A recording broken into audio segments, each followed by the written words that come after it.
My dearest professor, Warren Orbo, taught me that beauty is a reflection of balance and harmonious order emerging from symmetrical arrangements that resonate with our sense of self. This concept extends to traditional architecture, where beauty is achieved through harmonious proportions and balanced designs that align with cultural values. In Greek culture, beauty and morality were interconnected, with physical beauty symbolizing virtue and good behavior. The Greeks aspired to elevate their lives through beauty in body, education, and daily activities, guiding the creation of a well-ordered world. Traditional architecture embodies this principle, illustrating that beauty represents order, which helps us navigate and understand on our surroundings. Just as art is valued for its beauty, traditional architecture is prized for its ability to integrate harmonious order with cultural significance, reflecting both human ideals and practical needs. Beauty is far more than a source of delight.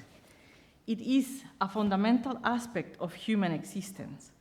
From Botticelli's The Birth of Venus to the charm of Florence, beauty resonates deeply within us, independent of class, religion, race, education. It enhances our well-being. Humans are naturally drawn to beauty because it brings pleasure, comfort, and coherence to our lives. Beauty imposes itself on the senses with immediacy and left us defenseless. Yet, as cities evolve, the pursuit of innovation often overshadows timeless values. Beauty is compromised by fashion and ideology. Modern environments more often degrade rather than uplift, marked by the dominance of horizontal and vertical monofunctional sprawl and the expansive use of land for single purposes. The focus on utility and experimental design in recent decades has led to urban landscapes that are ugly, boring, and alienating. The rapid development over the past century strayed from the principles that once guided our cities, resulting in environments that feel cold and oppressive. Historically, architecture aimed to create spaces and buildings that were not only functional but also beautiful, reflecting meaning and inviting contemplation. The traditional city is the result of the accumulated experience of generations. It is not experimental.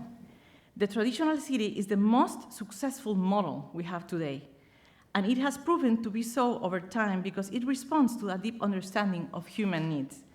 In these cities, we see balanced proportions, durable materials, and designs that respect the human scale.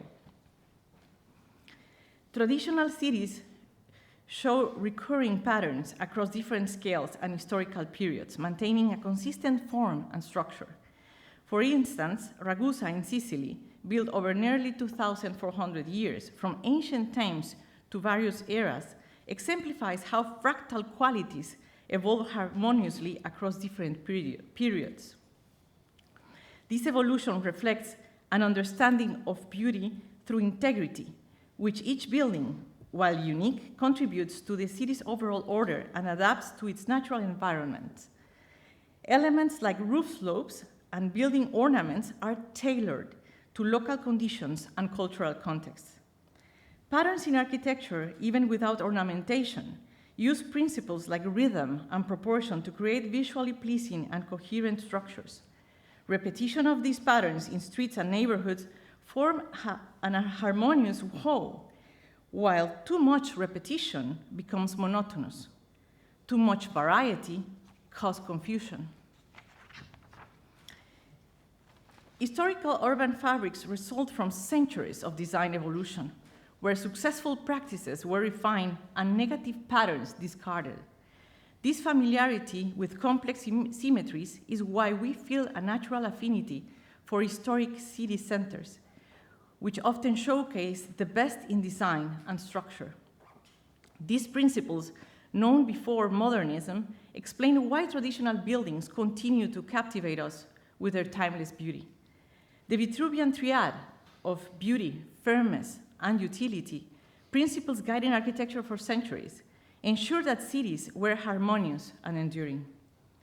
Leon Krier emphasizes that the triad is organic, that one cannot ignore one condition of the triad without invalidating the other two, resulting in alienating suburban landscapes in spiritual deserts, as described by Roger Scruton.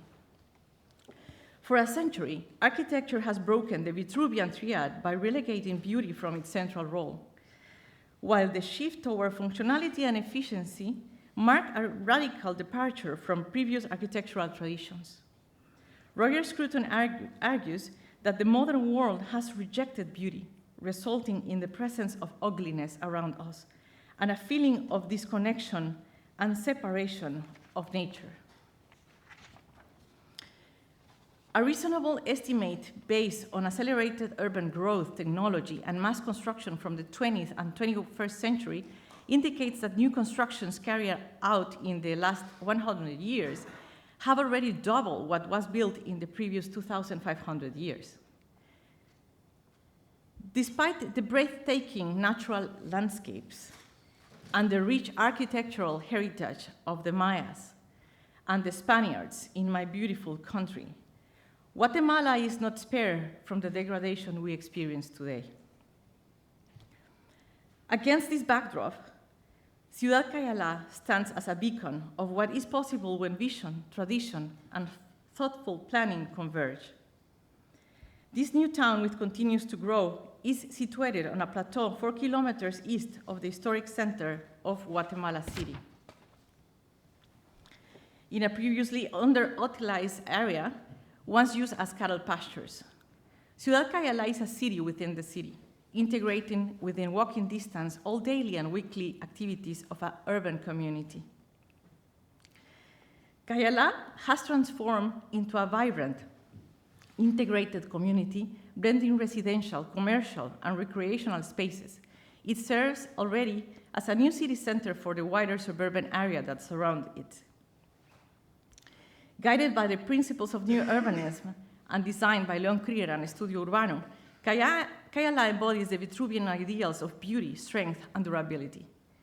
The principle of mix of uses that was applied in the design of the new town's first quarter, named Paseo Cayalá, has laid the foundation for the emergence of a strong, healthy public realm. The urban fabric at Paseo Cayalá consists of a variety of multi-story, mixed-use and commercial buildings, along with parking pavilions, entertainment complexes, market sheds, parks, and larger civic and sacred edifices, all of which take their architectural cues from regional precedents. The great range in size, configuration, and allocation of the building lots ensure programmatic and typological variety, which in turn engender architectural richness and complexity and picturesque beauty.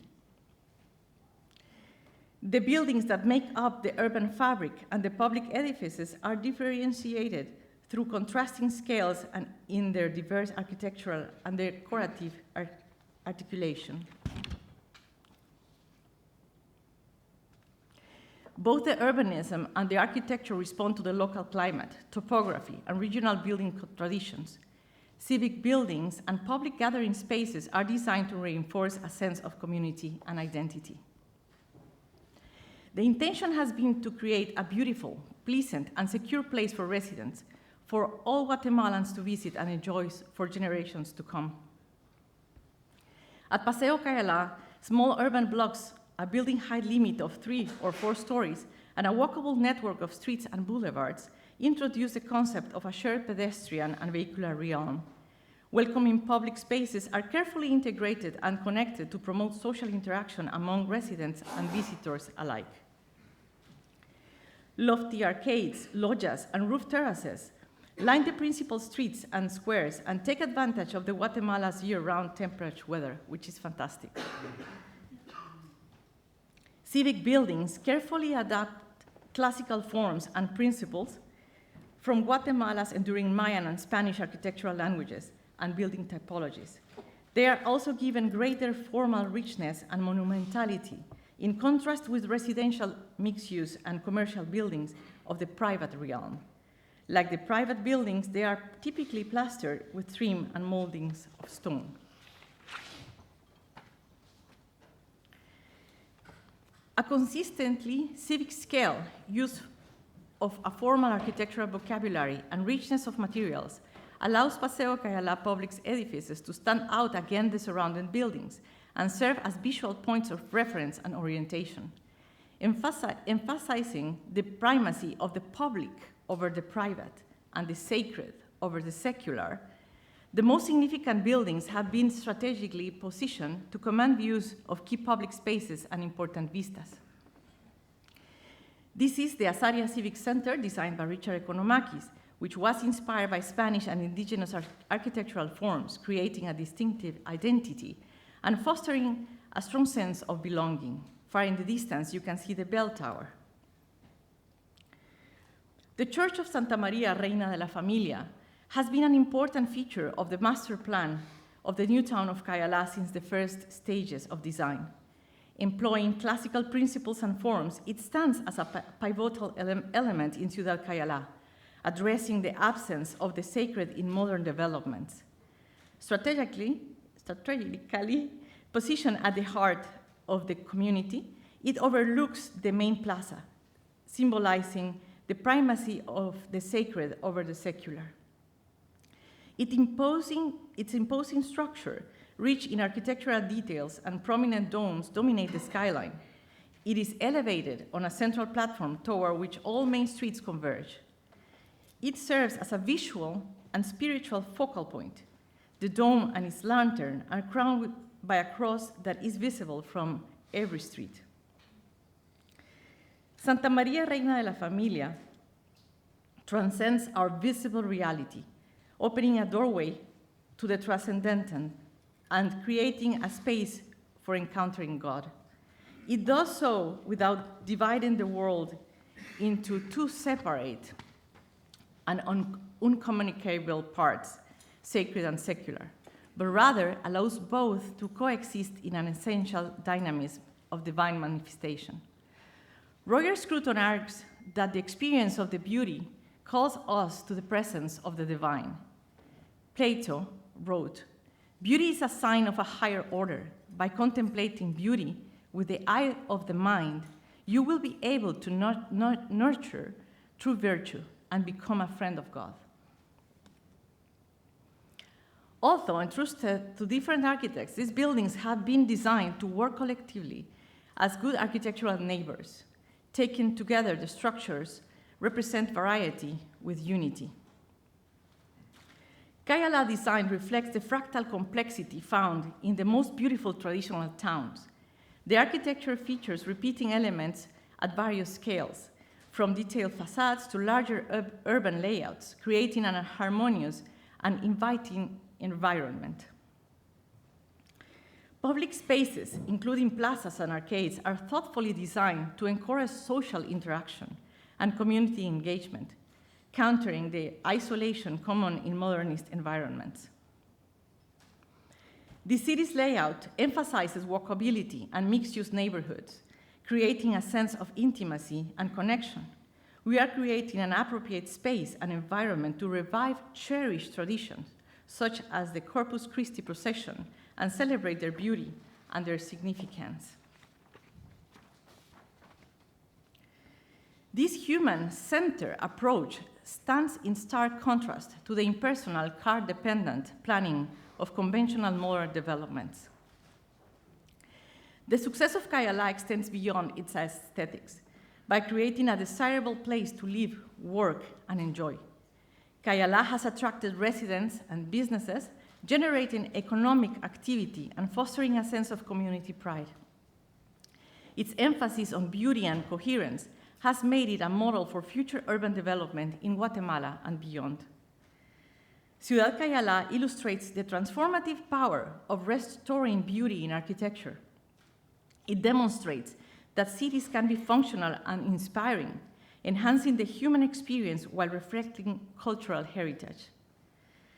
The success of Cayalá challenged us to rethink our approach to city building, balancing innovation with tradition, to create environments that are not just spaces to inhabit, but places that enrich our lives. As we move forward, let us prioritize beauty in our designs, ensuring that our built environment reflects the best of our humanity. Ciudad Cayalá is not just an example, but it is a blueprint of a more beautiful, coherent, and life-affirming future. Thank you so much.